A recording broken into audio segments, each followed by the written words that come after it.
प्रदेश सरकार में मेरे सहयोगी मंत्री, वित्त और चिकित्सा शिक्षा विभाग के मंत्री श्री सुरेश कुमार खन्ना जी,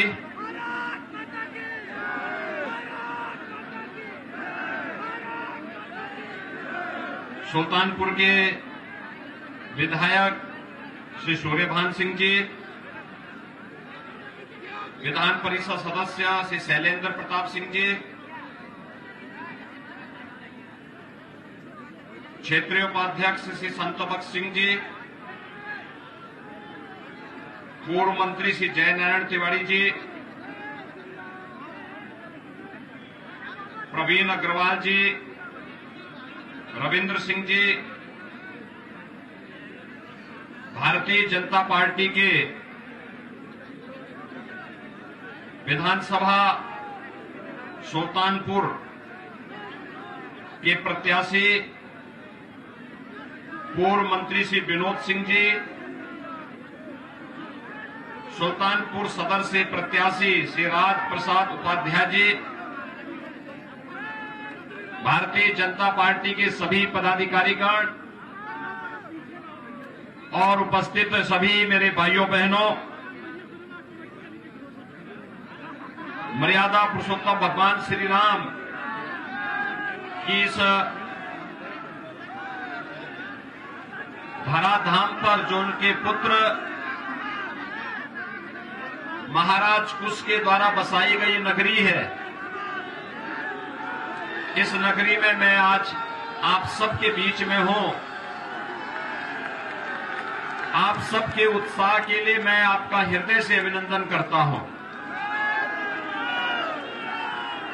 भाइयों बहनों, ये मान्यता है कि हनुमान जी ने कालनेमी का वध इसी सुल्तानपुर की नगरी में किया था।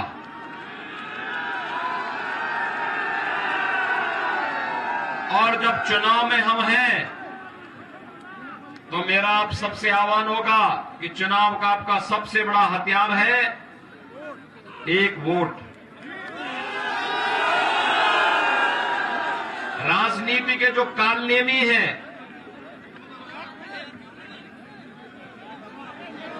उन पर अपने वोट का एक करारा तमाचा मारने की आवश्यकता है। उनको हरा करके ही आप कर सकते हैं।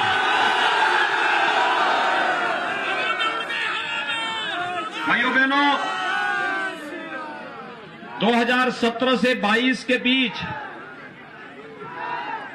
5 साल के अंदर आपने Bharatiya Janata party double engine की सरकार को प्रदेश के अंदर कार्य करते हुए देखा है।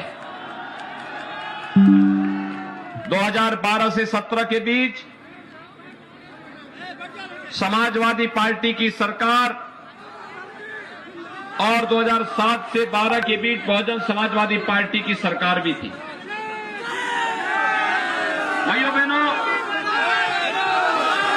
भारतीय जनता पार्टी ने जो कहा वो करके दिखाया। भारतीय जनता पार्टी जो कहती है वो करके दिखाती है। और यही कारण है कि जिस प्रदेश में 2017 के पहले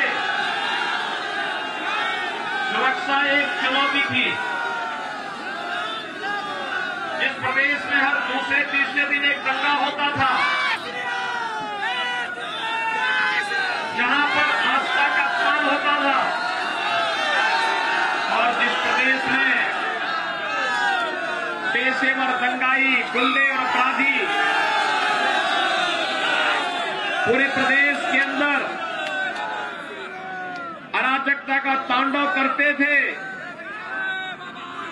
बेटियां स्कूल नहीं जा पाती थी, महिलाएं बाजार नहीं जा पाती थी। आज वही प्रदेश आपके सामने है। देश के अंदर कानून व्यवस्था की एक नजीर प्रस्तुत करता उत्तर प्रदेश नए भारत का नया उत्तर प्रदेश बनने की ओर अग्रसर है। मैं आपके सुल्तानपुर में आने के पहले अयोध्या में था। आपने कल अयोध्या का रोड शो का कार्यक्रम देखा होगा। अयोध्या नगरी, पूरी अयोध्या नगरी उमड़ पड़ी थी भारतीय जनता पार्टी प्रत्याशियों के समर्थन में कि फिर एक बार 300 पार के लक्ष्य को प्राप्त करना है तो अयोध्या की पांचों के पांचों सीटों को अयोध्या की जनता भारतीय जनता पार्टी के पक्ष में देने को तैयार है। और भाइयों बहनों, अब तक 4 चरणों के चुनाव हुए हैं। 4 चरणों के चुनाव के बारे में कुछ रुझान आपको बताऊं। 4 चरणों के चुनाव परिणाम तो 10 तारीख को आएंगे, लेकिन रुझान अब तक बताते हैं। रुझान इसी से अंदाजा लगा सकते हैं कि विपक्ष के तमाम नेताओं ने अभी से विदेश भागने के लिए अपने टिकट 11 तारीख के बुक करा लिए हैं। उन्होंने पहले से बुकिंग कर दी है। और इससे ज्यादा परिवर्तन और क्या हो सकता है। जो लोग पहले राम भक्तों पर गोली चलाते थे और अपनी जेब में तमंचा लेकर के राम भक्तों पर गोली चलाते थे, अब वे भी बजरंगबली की गदा लेकर के घूम रहे हैं। और भाइयों बहनों, आप देखना, इस चुनाव में जब वे बुरी तरह परास्त होंगे तो अगली बार वे अयोध्या में कार सेवा करते हुए दिखाई देंगे। आप भी चाहते हैं ना इन लोगों को एक कार सेवा में आए। जो लोग राम भक्तों पर गोली चलाते थे, अवैध तमंचा अपने पास रखते थे, आज जब बजरंगबली की गदा लेकर के घूम रहे हैं तो अब मैं कह सकता हूं कि अगली बार ये लोग भी राम भक्तों की कतार पर खड़े होकर के कार सेवा करने के लिए अयोध्या में दिखाई देंगे। और अगर ये चाहते हैं इसके लिए अयोध्या में राम मंदिर के निर्माण कार्य और तेजी से हो, इसके लिए भारतीय जनता पार्टी की सरकार फिर से उत्तर प्रदेश में आवश्यक है। भाइयों बहनों, मुझे सुल्तानपुर वासी एक बात बताएं, आपको बिजली मिलती कि नहीं मिलती है? आज आ रही है, 2017 के पहले आती थी। 2017 के पहले तो बिजली की भी जाति और मजहब हुआ करता था। ईद और मुहर्रम होता था तो बिजली आएगी, और नहीं तो होली और दीपावली के अवसर पर गायब हो जाती थी। ये सच है ना? मैं सच बोल रहा हूं ना? यही होता था ना? लेकिन भाइयों बहनों, अब तो सबको बिजली, पर्याप्त बिजली है ना। अब कोई भेदभाव तो नहीं होता है। देखना, आजादी के बाद जिन गांवों में बिजली नहीं लग पाई थी, हमने वहां भी बिजली पहुंचाई। जो गरीब अपने घर में बिजली नहीं कनेक्शन ले सकता था, हमने फ्री में बिजली के कनेक्शन उपलब्ध करवाए। और कोरोना महामारी से दुनिया जूझ रही है। लाखों लोग मर गए हैं कोरोना के कारण। लेकिन भाइयों बहनों, प्रधानमंत्री मोदी जी के नेतृत्व में कोरोना प्रबंधन कैसे होना चाहिए, जीवन भी बचाया, जीविका को भी बचाया। और भाइयों बहनों, यही नहीं, हम लोगों ने फ्री में टेस्ट किए, फ्री में उपचार दिया, फ्री में वैक्सीन, सबको वैक्सीन। कितने लोगों ने वैक्सीन ली है? आप मुझे बताइए, वैक्सीन का पैसा तो नहीं लगा, फ्री में मिली है ना? अगर यही वैक्सीन सपा बसपा की सरकार होती, भाइयों बहनों, मार्केट में ब्लैक हो जाती। वैक्सीन मार्केट में ब्लैक हो जाती, गरीब को कुछ नहीं मिलता। और यही नहीं, फ्री में वैक्सीन, सबको वैक्सीन। डबल इंजन की सरकार है, डबल डोज राशन का भी मिलना होगा गरीबों को। मिलना है ना? महीने में 2 बार राशन, दाल भी, रिफाइंड तेल भी और नमक भी। मुझे बताइए, 2017 के पहले पैसा कहां चला जाता था? इस सारा का सारा पैसा भाइयों बहनों, हाईवे हो, सुल्तानपुर में तो पूर्वांचल एक्सप्रेस वे भी सुलभ सुल्तानपुर होते हुए जा रहा है। ये एक्सप्रेस हाईवे हो या अयोध्या, सुल्तानपुर, प्रतापगढ़, प्रयागराज के बीच में एक 4 लेन की कनेक्टिविटी चित्रकूट तक पहुंचाने का कार्य, इंफ्रास्ट्रक्चर डेवलपमेंट के जो बड़े कार्य हो रहे हैं। आज तो सुल्तानपुर को मेडिकल कॉलेज भी बन रहा है ना सुल्तानपुर में। अब आजादी के बाद क्यों नहीं बन पाया? भाइयों बहनों, ये मेडिकल कॉलेज का पैसा, गरीबों के लिए राशन का पैसा, सबको वैक्सीन, फ्री में वैक्सीन का पैसा, या गरीबों के लिए मकान हो, या फिर यहाँ की चीनी मिल को चलाने का कार्य, ये भारतीय जनता पार्टी की डबल इंजन की सरकार कर रही है। कर रही है ना? इसमें कोई भेदभाव नहीं है ना? और भाइयों बहनों, यही नहीं, ये सभी कार्य चल रहे हैं। विपक्ष परेशान है, क्या ये कार्य कैसे हो जा रहे हैं? तो मैंने उनको बताया, जो गरीबों का राशन है, पहले इनके समाजवादी पार्टी की सरकार में सपा के गुंडे सारा राशन हड़प जाते थे। बहुजन समाजवादी पार्टी की सरकार में बहुजन समाजवादी पार्टी बहन जी के हाथी का पेड़ इतना बड़ा है कि पूरे प्रदेश का राशन ही उसमें समा जाता था। विकास का जो कार्य आज हो रहा है, यही कार्य का पैसा पहले सपा के इत्र वाले मित्र के घर चला जाता था। न विकास होता था, न गरीबों का मकान बनता था, न गरीब के घर में शौचालय बनता था, न गरीब को फ्री में राशन मिलता था। और परिणाम क्या था? प्रदेश में अराजकता थी, भूख से मौतें होती थी, किसान आत्महत्या करता था। लेकिन भाइयों बहनों, आज गरीब को राशन भी फ्री, मकान भी फ्री, शौचालय भी फ्री, कनेक्शन भी फ्री, और बड़े बड़े प्रोजेक्ट भी पूरे हो रहे हैं। मेडिकल कॉलेज बन रहा है, एक्सप्रेस हाईवे बन रहा है, ये सभी काम हो रहे हैं ना?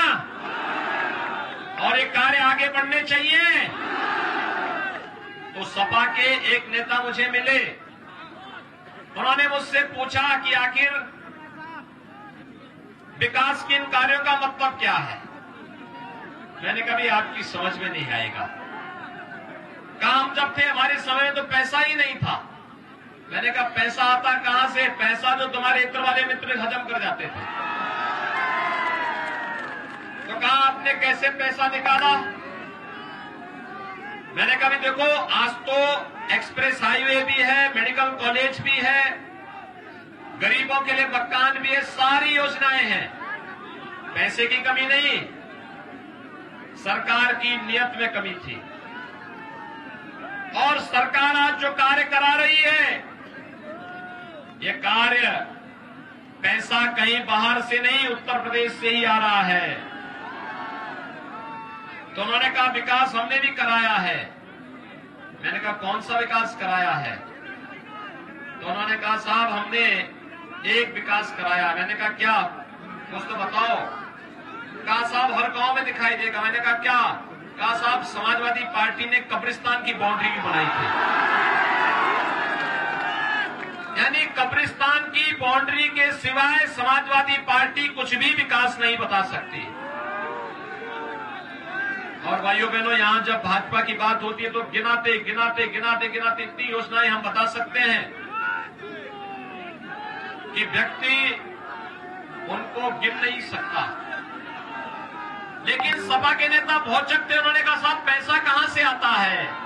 मैंने कहा देखो पैसे का राज है, सरकार की नियत साफ है, काम दमदार है, और दमदार काम के लिए जनता जनार्दन का आशीर्वाद है। और आशीर्वाद जब है तो भाइयों बहनों, उसमें हम लोगों ने एक यंत्र विकसित किया है। वह एक्सप्रेस हाईवे भी बनाता है और माफिया और अपराधियों को भी रगड़ता है। मैं जब आ रहा था, मैं देख रहा था यहां पीछे 4-4 बुलडोजर खड़े हैं। 4-4 है, एक भी नहीं। मुझे लगता है 5 विधानसभा है, एक एक में भेज देंगे ना सबको, तो अब इसे संदेश दे देगा। और मैं आपको आश्वस्त देने के लिए आया हूं कि भाइयों बहनों, सुल्तानपुर के लोग बहुत भोले भाले हैं,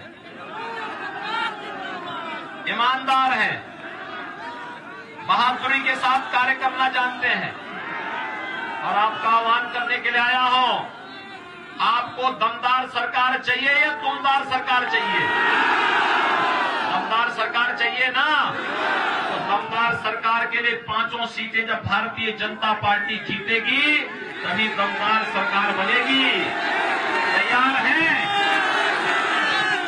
सुल्तानपुर से विनोद सिंह जी को सदर सीट से श्री राज प्रसाद उपाध्याय जी को, हिसोली से ओम प्रकाश पांडे को, लबुआ से सीताराम वर्मा को और कादीपुर से राजेश गौतम को चुनाव जिता करके भेजेंगे। भाइयों बहनों, आज प्रचार का अंतिम दिन है। कल केवल एक दिन घर घर जाकर के पर्ची चेक करना और परसों प्रातः 7 बजे से मतदान प्रारंभ हो जाएगा। सभी लोग सहमत हैं? जिता करके भेजेंगे, लेकिन एक शर्त है। और शर्त क्या है?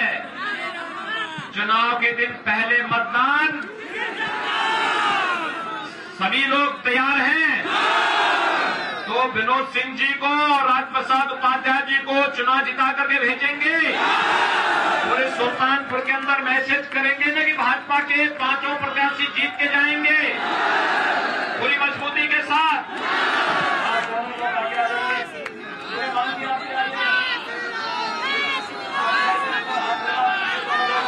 दोनों हाथ मेरे साथ